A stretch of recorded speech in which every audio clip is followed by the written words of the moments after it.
All right, welcome to The Explainer. Today, we're diving into something really important, a detailed plan that looks to solve one of society's biggest challenges, how we care for our elders.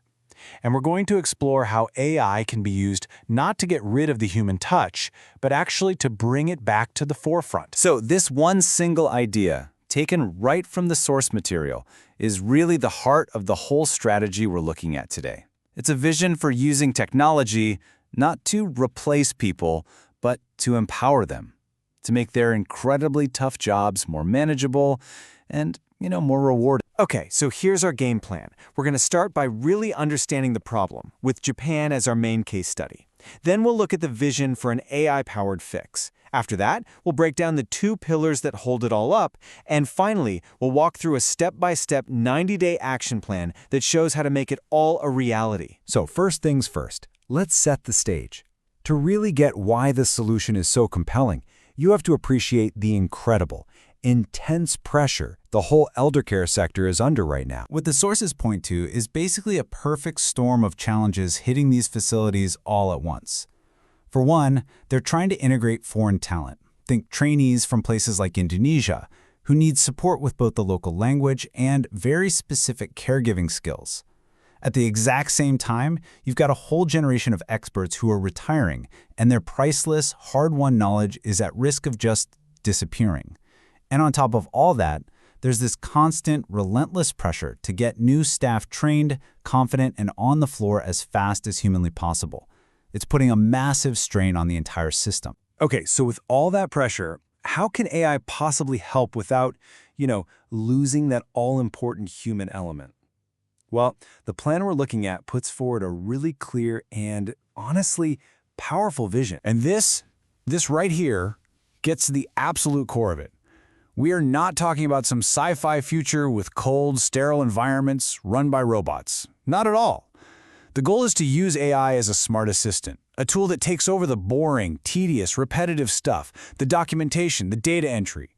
This frees up the human caregivers to focus on what only they can do, the work that truly, deeply matters, providing compassionate, person-to-person care. All right, let's get into the first pillar of this solution. And this one, it's all about investing in the single most important resource in any care facility, the people. So, a core idea here is something called microlearning.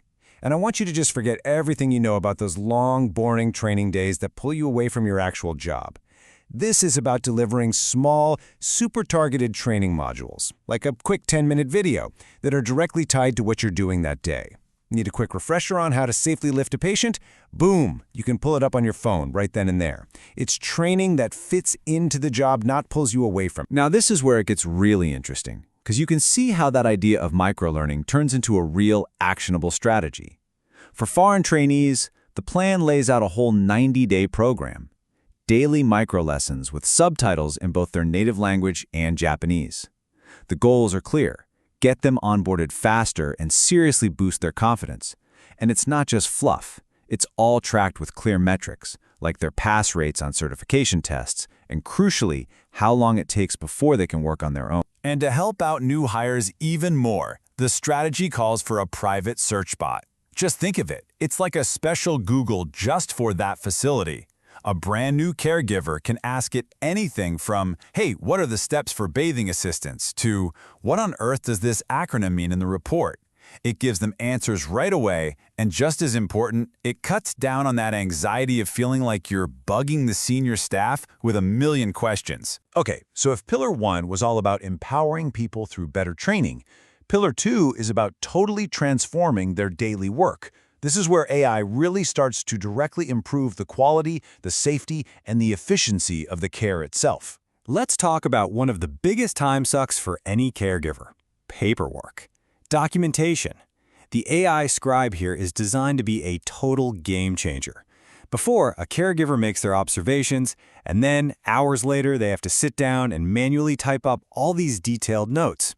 With the AI scribe, they can just speak a voice memo while they're doing their rounds. The AI listens, transcribes it, pulls out the key points, and formats it all into a draft report. It's a massive time saver, and as a bonus, it leads to way more consistent, high-quality records. So what does a tool like that actually mean in practice?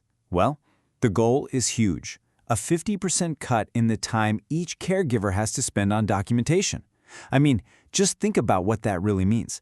That's hours of paperwork per shift that just vanish. That's time given back, time that can now be spent sitting with residents, talking with them, providing comfort, delivering actual human care. And it's not just about paperwork. AI is also put to work to make things actively safer. For instance, it can analyze sensor data to cut down on all those false alarms from fall detectors, meaning staff only have to react when it's a real event. The system can also proactively flag residents who might be at a high risk for things like bed sores, so caregivers can step in before it becomes a problem. It's about spotting those risks way earlier than a person might be able to. Okay, this all sounds great in theory, right? But how do you actually do it? How do you make it happen? Well, this is where the plan gets super practical, laying out a concrete 90-day roadmap to take this from just an idea to a real working system. So the whole thing is broken down into 3 manageable 30-day chunks.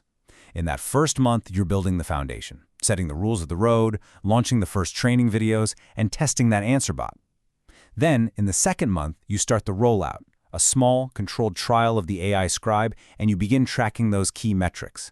By that final month, it's all about scaling up, adding things like proficiency badges to motivate staff, and launching one big dashboard to track absolutely everything. This step-by-step approach just makes the whole change feel possible and builds momentum. And this is so important. Success here isn't just about did we install the tech. No, it's measured with this really holistic view, focusing on 4 areas that are all equally important.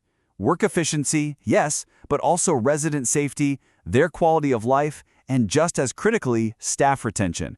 It's about making sure the system is genuinely helping everyone. Now, obviously, you can't just unleash AI on sensitive patient data. You need rules, hard rules, and the plan lays them out right from day one. Rule number 1, 0 personal information about residents ever goes into an AI prompt, period. Rule number 2, the human in the loop is absolutely non-negotiable. An AI can help draft something, but a human being always has to review, edit, and give the final sign-off. And rule number 3, everything has to follow the National Data Security Guidelines. These rules are what build trust and make the whole system accountable. So, what's the big takeaway here? I think it's this. By focusing on empowering people, not replacing them, this model gives us a real, tangible way forward. This isn't science fiction. It's a practical blueprint. And it really leaves us with a final big question. Could this be the model we've been looking for, to combine high-tech with high-touch care, not just in Japan, but for aging populations all around the globe?